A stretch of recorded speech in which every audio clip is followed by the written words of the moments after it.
এলাকার মসজিদের ইমাম, খতিব, আশেপাশের মাদ্রাসার ওলামায়ে কেরাম মাঝে মাঝে এগুলা বললে আপনারা পরের দিন চাকরি নোট করে দেন। হ্যাঁ, পরের দিনে বলে হুজুর আসর নামাজ আর পড়ায় না কেন? আমার বাপদাদা 50 বছর এই কাজ করছে, আপনি আজকে কোত্থেকে আসছেন? হুজুরে আপনাদেরকে একটা সঠিক জিনিস বুঝাইছে, আপনি দলিল দিলেন আমার আব্বা গত 50 বছর করছে, কইরা মারা গেছে, আমিও গত 20 বছর করতেছি, এ হলো 70 বছর, আমার দাদা বেড়ে গেছে আরো 30 বছর, এ হলো 100 বছর, আর আপনি কোত্থেকে এসে বলতেছেন এটা বেদাত? হুজুর আসরের তার আইছেন না মসজিদে। এটা ঠিক করেন নাই। কেন ঠিক করেন নাই? ইব্রাহিম নবী তার জাতিকে বুঝাইল এইগুলা শিরিক, এই পূজা করা শিরিক। তার জাতি এইগুলা শোনার পর ইব্রাহিম আলাইহিস সালাতু ওয়াস সালামের কথা তারা বুঝছে যে আসলে ইব্রাহিমের কথা সত্য। বুঝা শোনার পর সব যখন ঠিক বুঝাইছে গেছে, এবার ইব্রাহিম নবী বলতেছে এগুলা ঠিক না, এগুলা অন্যায়। এখন দেখেন সর্বশেষ তাদের বুঝার পরে জবাব, ইব্রাহিম শোনো, তুমি যা বুঝানোর বুঝাইছো, ওয়াজাদনা আবাআনা কাযালিকা ইয়াফআলুন, বাপ দাদাদেরকে দেখছি এগুলা করতে, তাই আমরাও করব, আর কোনো দলিল চাই না।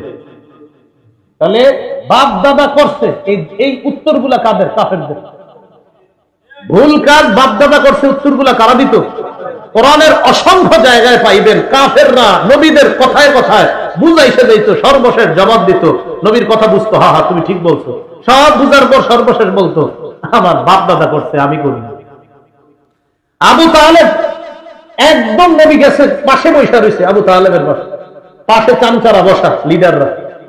আবু তালেবকে রাসূল সাল্লাল্লাহু আলাইহি ওয়াসাল্লাম বলতেছে, চাচা লা ইলাহা ইল্লাল্লাহ বলেন, উহাজ্জু লাকা বিহা, আমি এই কালিমা, আপনি লা ইলাহা ইল্লাল্লাহ বলেন, এটা দিয়ে আল্লাহর কাছে আমি দলিল পেশ করব কিয়ামতের মাঠে। চাচা আপনাকে আমি জান্নাতে নেওয়ার চেষ্টা করব, আপনি একটু পড়েন। আবু তালেব বলল, ভাতিজা তোমার যে ধর্ম এটা সঠিক, এটা আমিও বুঝি, তোমার ধর্ম সঠিক এটা আমি বুঝি, তুমি সঠিক পথে আছো এটাও বুঝি, কিন্তু আমি যদি তোমার এই ধর্ম গ্রহণ করে মারা যাই, মানুষ বলবে ছি ছি, বাপ দাদার ধর্ম ছাইরা বাতিজার ধর্ম গ্রহণ করছে। তো কাকা এই জন্য ইখতারতুন নার আলাল আর, আমি সম্মান বিসর্জন দিতে পারবো না, প্রয়োজনে আমি জাহান্নামের আগুন গ্রহণ করব, কিন্তু আমি এই সম্মান বিসর্জন দিতে পারবো না। তাহলে আব্বার ঐতিহ্য, দাদার ঐতিহ্য, এগুলা কাদের বক্তব্য? কাফের। তো ইমাম সাহেব এনে বুঝাইছে বেদাত, এই বেচারারে বলে হুজুর আসরের তে আর আইছেন না, এইগুলা করবেন না, তিনি আপনাকে জান্নাতের রাস্তা দেখায় আর আপনি এগুলা বলতেছেন। আল্লাহ আমাদেরকে হেফাজত করেন। বেদাতের 3 নাম্বার ভয়াবহতা, যে ব্যক্তি বেদাতি কর্মকাণ্ড করে, বলেন আমার সাথে, যে বেদাতি কর্মকাণ্ড করে, যে বেদাতিকে আশ্রয় দেয়, উভয়ের উপর আল্লাহর অভিশাপ, ফেরেশতাদের অভিশাপ, সকল মানুষের অভিশাপ। 1 নাম্বার, আপনি নিজে বেদাতগিরি করলেন। 2, কাউরে সুযোগ করে দিলেন যে আমার এই 3%, 4%, 5% জমিন দিয়ে দিলাম, আপনি এই জায়গায় একটা খানকা বানান আর বেদাতের সাপ্লাই দেন, কোনো সমস্যা নাই, আমার আব্বাও করছে, দাদাও করছে, আপনিও করেন, আপনি জায়গাটা দিয়ে দিলেন। এই যে আপনি জায়গা দিলেন বেদাতি কর্মকাণ্ড করার জন্য, আপনার উপর অভিশাপ, আর যে আশ্রয় দিলেন যারে, তার উপরও অভিশাপ তো আছে, সে বেদাতি কাজ করবে। আর আপনি যে জায়গা দিলেন, আপনার উপর অভিশাপ, যতদিন তওবা না করবেন অভিশাপ চলতেই থাকবে, আর এটা থেকে ফিরে না আসা পর্যন্ত আল্লাহ তওবা কবুল করবে না। দলিল সহিহ বুখারীর 3172 নম্বর হাদিস, রাসূলুল্লাহ সাল্লাল্লাহু আলাইহি সাল্লাম বলেন, মান আহদাসা ফিহা হাদাসা আও আওয়া মুহদিসা ফাআলাইহি লানাতুল্লাহ ওয়াল মালাইকাতি ওয়ান নাসি আজমাইন। যে ব্যক্তি বেদাতি কর্মকাণ্ড করে, যে কোনো বেদাতিকে আশ্রয় দেয়, তার উপর আল্লাহর অভিশাপ, ফেরেশতাদের অভিশাপ, দুনিয়ার সকল মানুষের অভিশাপ, নাউযুবিল্লাহ। কি শিখলাম ভাই? বেদাতি কাজ নিজে করব না, কোন বেদাতিকে আশ্রয় দিব না, বলেন ইনশাআল্লাহ।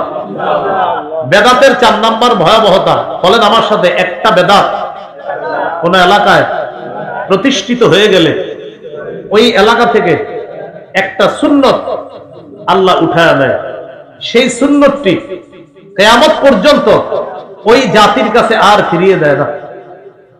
কোন এলাকায় একটা বেদাত প্রতিষ্ঠিত হবে, আল্লাহ একটা সুন্নত উঠায় নিবে, এই সুন্নত আর কিয়ামতের আগে ফিরিয়ে দিবে না।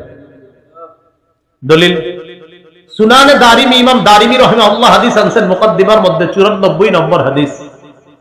قال رسول الله صلى الله عليه وسلم মাবতাদা কওমুন বিদআতান ফি দীনিহিম ইল্লা নাযাআল্লাহু মিন সুন্নাতিহিম সুন্নাতা ওয়া ফি রিওয়ায়াতিন মিন সুনানিহিম সুন্নাতা।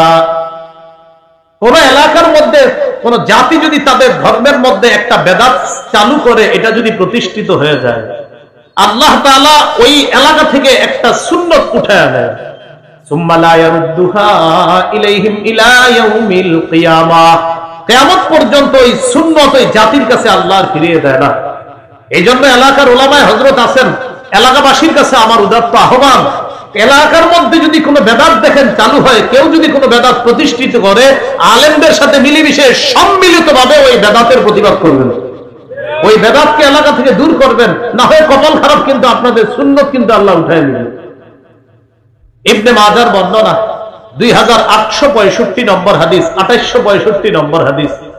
এই হাদিসের মধ্যে আছে ক্বালা রাসূলুল্লাহ সাল্লাল্লাহু আলাইহি ওয়াসাল্লাম, নবীজি বলেন, ইন্নাহু সায়ালি আমরাকুম মিন বা'দি রিজাল ইউতফিউনা সুন্নাহ ওয়া ইউহদিসুনা বিদআহ ওয়া ইউআখিরুনা আস-সালাতা আন মাওয়াকিতিহা।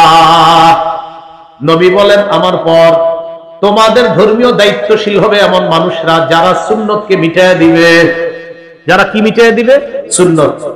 আপনাদের সামনে এরকম এরকম মানুষ বসে, সামনে লাখ লাখ মানুষ বসে, এই লোক হাজার হাজার লাখ লাখ মানুষের সামনে বৈশা সুন্নত মিটায় দিবে, এবং তাকে আপনারা দ্বীনের নেতা মনে করতেছেন।